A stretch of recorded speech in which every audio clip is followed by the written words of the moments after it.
Hello and welcome once again to Moorgate Andrology. Now in today's video we're going to talk about hypospadias symptoms.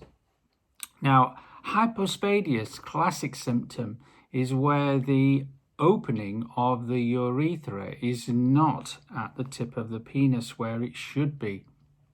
It's elsewhere on the penis or the genitalia, and this causes enormous problems. So first classic symptom of hypospadias is the opening of the urethra being not at the tip of the penis. Another symptom is that the penis may appear in a downward curve called chordae, a downward curve of the penis. And also your penis may have a hooded appearance where only the top part of the penis is covered by foreskin. And finally, but classically, because the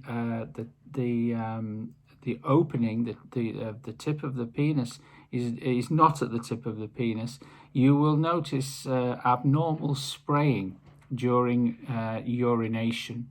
And some guys who have hypospadias may need to even sit down on the toilet to pee because the urine sprays everywhere. Now, at Moorgate Andrology, we see lots of men who have ongoing problems with hypospadias.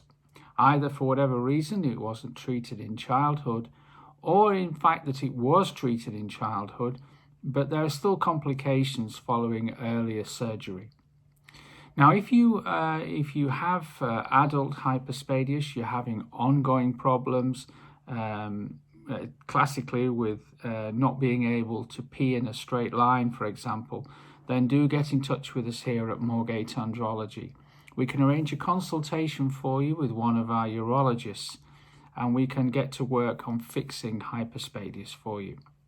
So that's all from me today. I hope that's giving you some idea of the classic symptoms of hypospadias.